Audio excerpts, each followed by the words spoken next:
جیسا کہ آپ کو معلوم ہے، آج شعبان کی 15ویں شب ہے جس کا نام شب برات ہے۔ چونکہ اس رات کے بارے میں بعض حضرات کا یہ خیال ہے کہ اس رات کی کوئی فضیلت قرآن و حدیث سے ثابت نہیں۔ اس رات میں جاگنا اور اس رات میں عبادت کو خصوصی طور پر باعث اجر و ثواب سمجھنا بے بنیاد ہے، بلکہ بعض حضرات نے اس رات میں عبادت کو بدعت سے بھی تعبیر کیا ہے۔ اس لیے لوگوں کے ذہنوں میں اس رات کے متعلق مختلف سوالات پیدا ہو رہے ہیں، لہٰذا مجھے اس موقع پر اس کے متعلق کچھ عرض کر دینا مناسب معلوم ہوا۔ میں اس تعلق سے چند باتیں عرض کرنا چاہتا ہوں، اگر لوگ اسے بغور سماعت فرما لیں تو اس کے تمام اشکالات کا ازالہ ہو جائے گا انشاءاللہ تعالی۔ وہ چند باتیں یہ ہیں کہ دین نام ہے اتباع کا، آپ علیہ الصلاۃ کی اتباع،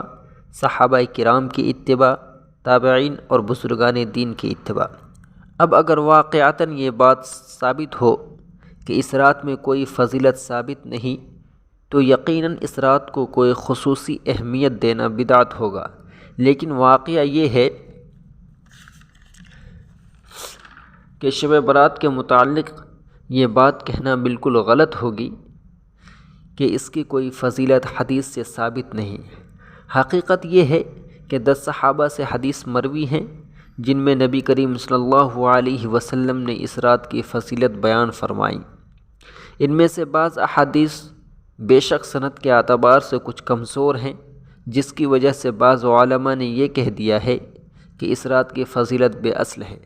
لیکن حضرات محدثین و فقہاء کا یہ فیصلہ ہے کہ اگر ایک روایت سند کے اعتبار سے کمزور ہو لیکن اس کی تائید بہت سی احادیث سے ہو جائے تو اس کا ضعف دور ہو جاتا ہے۔ اور جیسا کہ میں نے عرض کیا کہ 10 صحابہ سے اس کی فضیلت میں روایات موجود ہیں، لہٰذا جس رات کی فضیلت میں 10 صحابہ سے روایات مروی ہوں اس کو بے بنیاد اور بے اصل کہنا بالکل غلط ہوگا۔ چونکہ امت مسلمہ کے جو خیر القرون ہیں، یعنی صحابہ کرام، تابعین اور تبع تابعین کا دور، اس میں بھی اس رات کی فضیلت سے فائدہ اٹھانے کا اہتمام کیا جاتا رہا ہے، لہٰذا اس کو بدعت، بے بنیاد اور بے اصل کہنا درست نہیں۔ صحیح بات یہی ہے کہ یہ فضیلت والی رات ہے، اس رات میں جاگنا، اس میں عبادت کرنا باعث اجر و ثواب ہے اور اس کی خصوصی اہمیت ہے، جس کے تعلق سے چند احادیث یہاں ذکر کی جاتی ہیں۔ حدیث نمبر 1، آپ صلی اللہ علیہ وسلم فرماتے ہیں کہ حضرت جبرائیل میرے پاس آئے کہ یہ شعبان کی 15ویں شب ہے اور اس میں اللہ تعالی بنی کلب کے بکری کے بالوں کے برابر لوگوں کی جہنم سے آزادی کا فیصلہ فرماتے ہیں۔ حدیث نمبر 2، حضرت عائشہ صدیقہ رضی اللہ تعالی عنہا سے روایت ہے کہ میں نے رسول اللہ صلی اللہ علیہ وسلم کو فرماتے ہوئے سنا کہ اللہ تعالی خیر کو 4 راتوں میں خوب بڑھاتے ہیں: عید الاضحیٰ کی رات، عید الفطر کی رات، شعبان کی 15ویں رات، 9 ذی الحجہ کی رات۔ ان تمام راتوں میں صبح کی اذان تک خیر و برکت کا نزول ہوتا رہتا ہے۔ حدیث نمبر 3، حضرت معاذ بن جبل رضی اللہ تعالیٰ عنہ سے روایت ہے کہ آپ صلی اللہ علیہ وسلم نے ارشاد فرمایا کہ شعبان کی 15ویں شب میں اللہ تمام مخلوق کی طرف متوجہ ہوتا ہے اور اپنی ساری ہی مخلوق کی مغفرت فرما دیتا ہے سوائے شرک کرنے والے اور کینہ رکھنے والے کے۔ حدیث نمبر 4، حضرت علی رضی اللہ تعالیٰ عنہ سے مروی ہے کہ آپ نے فرمایا جب شعبان کی 15ویں رات ہو تو اس رات میں عبادت کرو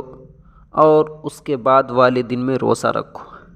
کیونکہ اس رات میں اللہ غروب آفتاب کے وقت سے ہی آسمان دنیا پر جلوہ خاص فرماتا ہے اور اللہ فرماتا ہے کہ کیا ہے کوئی مغفرت طلب کرنے والا کہ میں اس کی مغفرت کر دوں؟ کیا کوئی مبتلا مصیبت ہے اسے عافیت دوں؟ کیا کوئی ایسا ویسا ہے؟ اور یہ آواز صبح تک آتی رہتی ہے۔ حدیث نمبر 4، 15ویں شعبان کی اسی مبارک رات میں بنی آدم کا ہر وہ شخص جو اس سال پیدا ہونے والا ہوتا ہے لکھ دیا جاتا ہے، اور بنی آدم کا ہر وہ شخص جو اس سال مرنے والا ہوتا ہے اس رات میں لکھ دیا جاتا ہے، اور اس رات میں بندوں کے اعمال اوپر اٹھائے جاتے ہیں، اور اسی رات میں بندوں کے رزق اترتے ہیں۔ لہٰذا امت مسلمہ کو چاہیے کہ اس مبارک رات میں بے جا فضولیات و دیگر بدعات و رسومات سے احتراز کرے، احتراز کرتے ہوئے نفلی نماز، روزہ، ذکر، تلاوت، توبہ و استغفار اور دعا مناجات میں وقت گزارے، کیونکہ بس یہی اعمال و افعال معمولات صحابہ، تابعین اور اسلاف سے ثابت ہے۔ اللہ ہم سب کو تمام تر بدعات و رسومات سے محفوظ فرمائے، اور نبی کریم صلی اللہ علیہ وسلم کے طریقے پر زندگی گزارنے کی توفیق عطا فرمائے۔